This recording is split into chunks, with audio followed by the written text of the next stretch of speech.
Assalamualaikum warahmatullahi wabarakatuh. Saya Lu Adi Ari Wiratnyani. Saya dosen di program studi Magister Ilmu Gizi Fakultas Kedokteran Universitas Indonesia. Video yang akan saya buat ini merupakan pernyataan diri saya sebagai dosen dalam unjuk kerja Tridharma Perguruan Tinggi bidang pengajaran sebagai salah satu persyaratan sertifikasi dosen tahun 2026.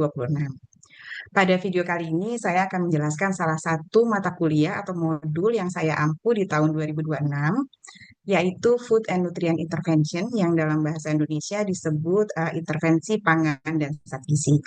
Jadi, mata kuliah ini adalah mata kuliah wajib dan diambil oleh mahasiswa di semester 2. Video ini terbagi menjadi dua bagian. Bagian pertama adalah penjelasan tentang penyelenggaraan modulnya, sedangkan bagian kedua adalah materi kuliah dari salah satu topik dari modul ini yang berjudul Framework of Nutritional Problems and Its Possible Solutions untuk subtopik subpokok bahasa Nutrition Situation, Challenges and Opportunities, terutama kaitannya dengan Global and National Commitment. Berikut video yang dimaksud. Ya, Assalamualaikum warahmatullahi wabarakatuh. Thank you for attending the sessions, everyone. So we are about to start our new courses, Food and Nutrient Intervention course. Together with me, actually, we have several lecturers, but they will be delivering their sessions to you either today or the following days. I will start with the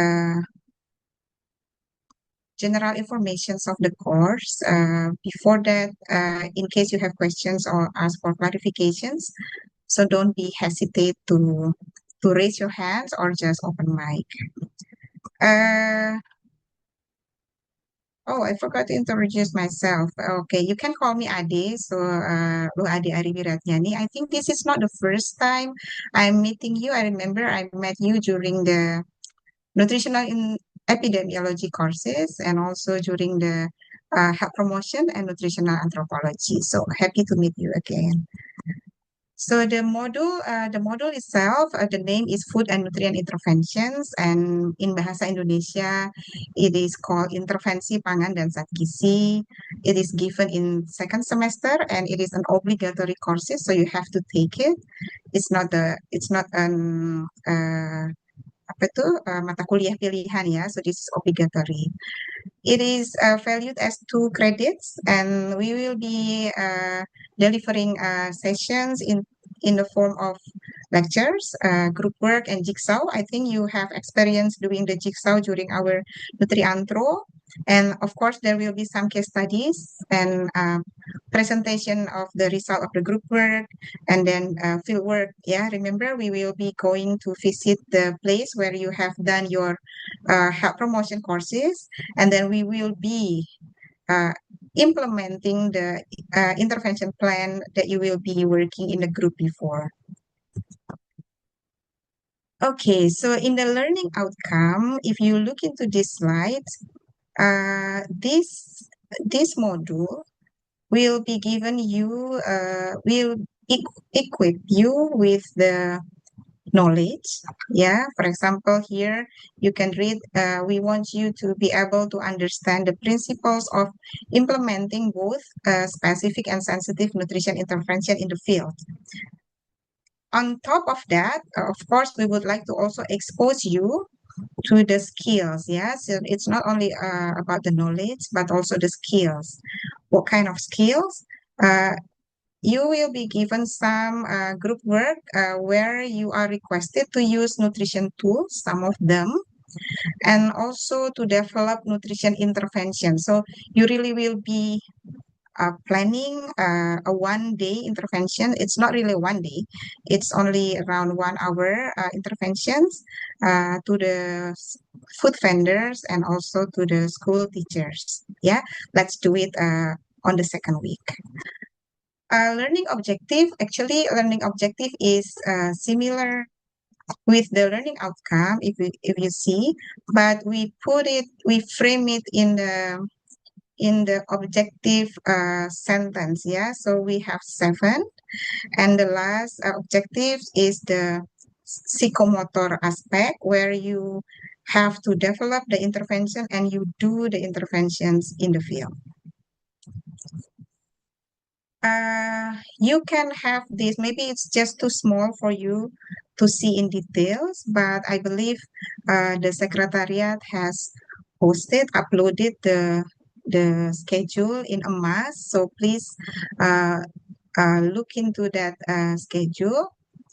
Uh, on Monday, so today, we start with the introduction to the course and then followed by the framework of nutritional problems. So I will be touching that at the end of my sessions. And you can see that for Tuesday until Friday, we have several lecturers from the nutrition study program, and also we will be having some guest lecturers. For the second week, what I would like to highlight is our schedule on Thursday, where we will be doing the field work, and also our schedule on Monday. Yeah, the final written examination will be on Monday, 11th of May, 2026. So altogether will be 2 credits. The lecturers and facilitators, as I mentioned before, some of the lecturers is from our study program. I believe you know Bu Yudi very well. And also we will be having some guest lecturers. The first one is Dr. Elvina Karyadi, the one in the left. She is from the World Bank. She will be sharing with us about her experiences on micronutrient interventions. And we also have Ibu Sari Kusuma from Simeo-Rekfon. She will be with you during exercise sessions on food exchange list. And also Ibu Indriani Oka for nutrition in emergencies. And Dr. Laila Sakdalan Afrika from the UPLB Los Baños, the Philippines, on the strengthening school meal program through School Garden. And we are also happy to have an expert from BRIN who will be sharing with you the use of ready-to-use therapeutic food in the outpatient care, ya, layanan rawat jalan in Indonesia, and also an expert from Bappenas who will be sharing with us the experience of Bappenas as a coordinating ministry for conditional cash transfer. Me will be your penanggung jawab modul, ya. So the PJ module, that's me. And then I will be assisted by Dr. Umi. Ibu Umi, you met her during the nutritional status assessment course and also food economic and food security course, and also with Ibu Laras, Mbak Laras, ya, from nutritional status assessment and health promotions. No, from HMPPM. We will also be assisted by Ibu Dewi Sinta from Rekfon and of course Mbak Oki from Nutrition Study Program. In addition to as a PJ module, I will be also serve as your facilitators, lecturers, and also course coordinators. Yeah, we need to expose you to the evaluations, how you will be evaluated for this course. If you look into the list, so all will make into 100% of the final grade, final score. 30% will be from group exercises, and 35% will be from the final project, and 35% is from written examinations. If you are aware, number 1 and number 2 will be more into a group-based assessment, and number 3 will be individual assessment. Yeah, to pass the module, the minimum score should be 55, grade C, and then the written examination must also have a minimum score of 55. So in case you have to do remedial for the written exam, and you pass from the remedial exam, then the score will be recorded as the minimum passing grade 55. So even if you reach, for example, even if your remedial exam is 80, but when we input your score into the the final grade, it will be input as 55, yeah, the minimum passing grade, because it is a remedial exam, yeah. So you are considered to have more time to prepare and you have done the exam before.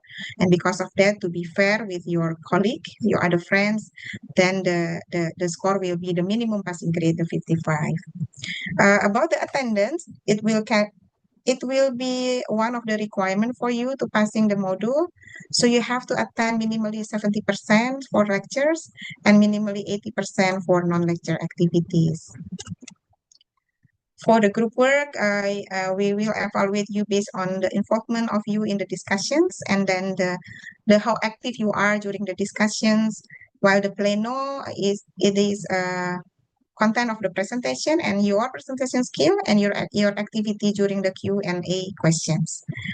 The final project will be 50-50, 50% from the implementations during the project in the field, and 50% is from your plan, the whole plan for 1 year projects. Yeah, so that's all the details about the component for the evaluations.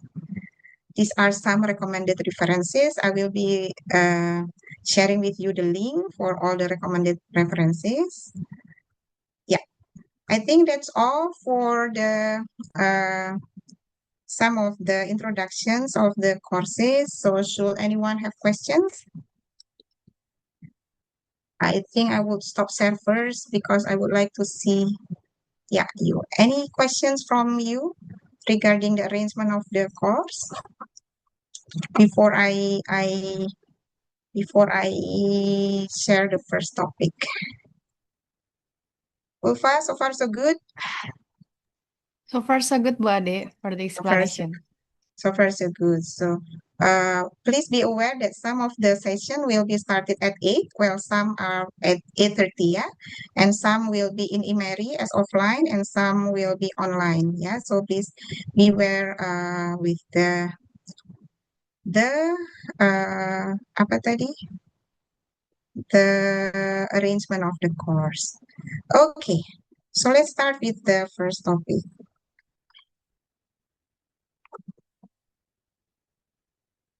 Okay, the nutrition situation, challenges, and opportunities. Uh, are you aware of the visuals that I have in the screen? Can anyone explain what it is? You can open mic and voluntarily raise your hand.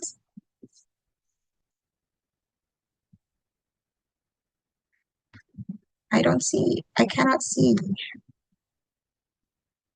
Ah, Ulfa. Okay, Ulfa, please.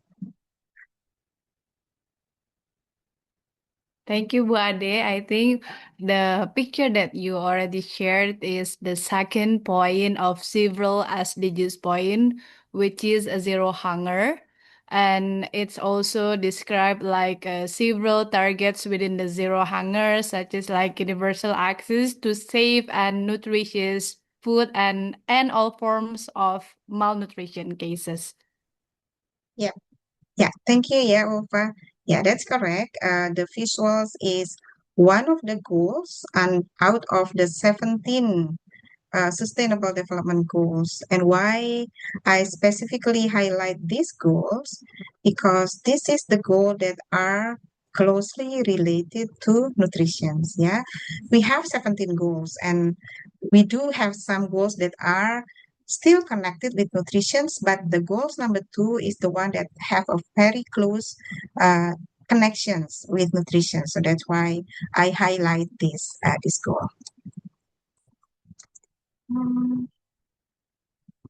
Okay, as I mentioned before, actually for the topic number 1, we have 4 subtopics, yeah, the global and national commitments, the magnitude of nutritional problems, the potential associated factors, and also the last one is the nutrition intervention. However, I will divide the topic 1 into 4 separate subtopics, and I will be sharing with you in this opportunity the first subtopic, yeah, the global and national commitments, while the rest will be shared in the following sessions. Okay, for the global and national commitments, any of you can share with us. Can you name examples of global commitments or national commitment? When I mention national, it means Indonesian government commitments, yeah, towards nutrition improvement. Yeah, can you, anyone? So please raise your hands or just open mic. If there is no volunteer, so please allow me to invite you. Eva, oh ya, Yeah, silakan maybe Eva. I will try to, for example, the national commitment from Indonesia, as far as I know, is one of the national commitment. The call is Scaling Up Nutrition Indonesia, and then the other commitment is Aksi Bergizi Indonesia, because I have already have experience with this movement, like in the Aksi Bergizi Indonesia from the student around Indonesia. Maybe Okay, that's all. thank you, yeah, Eva. So that's correct. I do have problems. Okay. So for the global commitments, like Eva mentioned, and also Ulfa tadi ya, sebetulnya we have sustainable development goals. We have 17 goals, and we highlight goals number 2, yeah, zero hunger. So this is a global commitment, and Indonesia is one of the country that have shared their commitment to achieve several goals by 2030. So it's only 5 years to go. If you are wondering how far, how close we are from the target, you can ini visit the website of the SDG, the one in the link. You can see there are a lot of data, global database, country profiles, and they have just launched the 2026 report. Yeah, so please visit the link because it is very very informative. Like the one that we see in the screen now. They say this is the current progress of the SDG.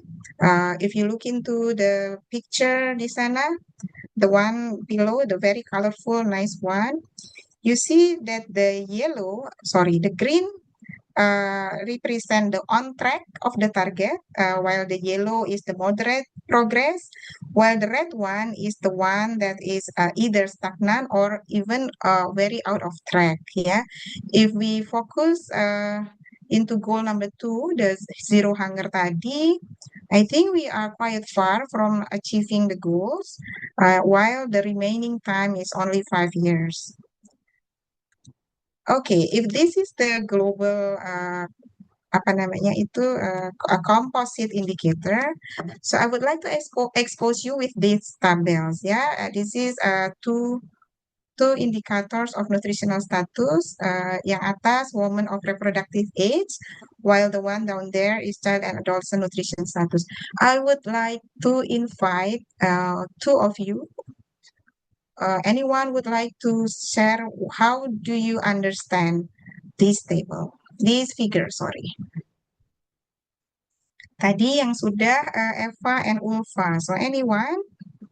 Maybe belum ada yang angkat tangan. So anyone would like to either yang atas atau yang bawah, please? If no, please allow me to invite the one who saw ini ya in my screen. Maybe Dr. Rifki. Can you somehow help us to how should we interpret this figure? Oh, Okay. sorry. Ya, Yes, silakan. but maybe I want to interpret the upper one. Maybe we can see from the graph from years to years. Maybe we can see from the years 2010 until 2020, maybe pregnant women and non-pregnant women, prevalence of anemia is increasing, especially among women of reproductive age. Mhm. Thing like that ya, Bu Ade. Yeah, okay. Thank you, Dr. Rizky. You highlight that since 2010 until 2020, so the last decade, it seems that the prevalence are increasing untuk yang pregnant women, non-pregnant women and all, yeah, Dr. Rizky, yeah. While actually we have experienced declining since 2000 until 2010, but unfortunately, we have experienced kenaikan, although pregnant women reductions. Okay, thank you. How about the graph yang di bawah? It's about the obesity. Thank you, Dr. Rifki. How about the obesity? Anyone would like to try to explain? Silakan. Hasna, sorry. Silakan Hasna. Thank you, Bu Ade, for the opportunity. So I think based on my observation for the obesity, the prevalence of obesity among children and also adolescents showed that the graph showed have the same progress within boys and girls. Mhm. That the prevalence of obesity increase gradually until 2020. However, boys having a higher prevalence compared to girls. Okay, thank you, Hasna. So the pattern is similar, yeah, Hasna, yeah. The pattern is similar between boys and girls, but boys saw consistently higher prevalence of obesity compared to girls, yeah, since 2000 selama 20 tahun, so boys always higher prevalence compared to girls. Yeah, thank you. Okay, so in addition to the SDGs, actually we also have what we call as World Health Assembly and also scaling up nutrition. So these two, if SDGs are more global, yeah, health, education, empowerment, climate change, environment, but Sun Movement and also WH Assembly is specifically focused on nutrition, yeah. So they have six indicators, and Sun Movement is considered as the pioneer of multi-sectoral nutrition action. It was started in 2010. So yeah, multi-sectoral. Yeah, back to what have been said by Eva, you see here national. So how about Indonesia? Like Eva say, Aksi Bergizi is one of them, correct? And we also have apa ya namanya penurunan stunting terintegrasi. It's really under our former President Pak Jokowi, and we also have Gerakan Sekolah Sehat. We have RPJMN, and we have 7 Habits of Great Indonesian Children. So actually, in terms of commitment, our government have a lot of and a very strong commitment towards nutrition improvement. However, we have to acknowledge that in terms of the implementations, there are some gaps and some limitation that needs a lot of work if we want to achieve the SDGs goals. We will discuss about that in several sessions, either today or the following days. Now, I would like to introduce you with how we see nutrition problems. Yeah, a decades ago, we always see nutrition problems in called as a narrow lens, while maybe since 20 or 10 years ago, we are encouraged to see the problem in nutrition using a wider nutrition lens. And I think these visuals explain that very well. Now I would like any one of you would like to share with us, you would like to have a try. What is the difference between narrow and wider nutrition lens? This visual hopefully help you in your explanations. So anyone would like to mencoba? Siapa yang mau mencoba? Hayu. And the rest can also complement. Okay. I hope you don't mind if I invite you. I see in the screen is Rani. Rani, would you try to give it to share with us what is your understanding if you look into this visual, the difference between narrow and wider nutrition lens? Okay, thank you, Bu Ade, for the opportunity. For our opinion for the narrow nutrition lane, maybe we only focus mainly on the health sector, and for the nutrition, maybe currently we only view as a health problem only. Mhm. But for the wide or multi-sectoral nutrition lens, we see like involve many sectors to need working together to solve the nutrition problems like social, economic, agricultural, and another sector. Mhm. Can you share an examples transportation sector ya? You see transportation sector di sini. So what is the rules? Rulesnya apa? The specific rules transportation sectors for nutritional problems. Can you share example? Oh, Rani, silakan dilanjut Rani. Rani masih ada kan? Ya, Bu Ade. Haha. Can you name an Uh, example the rules of transportation sector? Maybe like reduce food loss and waste, and improve access to health and nutrition service, Bu Ade, like that. Okay, yeah, I mean transportations, it's very important if you want to ini ya untuk food supply ya Rani ya tadi examplesnya ya. So it's good for if a good food supply chains, it depends on how good the transportation and the access to the foods by the community. Thank you ya, Rania. That's correct. It's not only the health sector's issue, tapi juga other ministry.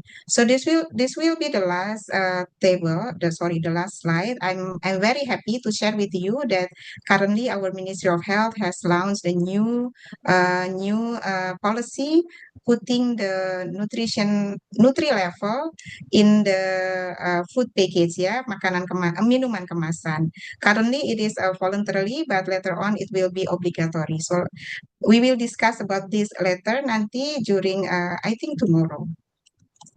And these are some references that you can look into, very good informations about the current magnitude and also the status of nutritional problem and the effort have been done globally and also in some countries. Okay, thank you very much, guys, everyone, for the sessions. We still have 3 subtopics under this topic, but it will be shared with you by the other uh, guest lecture soon after, I think after lunch. Yeah, we have a break first, and then we continue with the next sessions. Thank you very much, everyone. So, Assalamualaikum warahmatullahi wabarakatuh. Waalaikumsalam warahmatullahi wabarakatuh. Thank you, Bu Ade. Thank you juga for the clapping.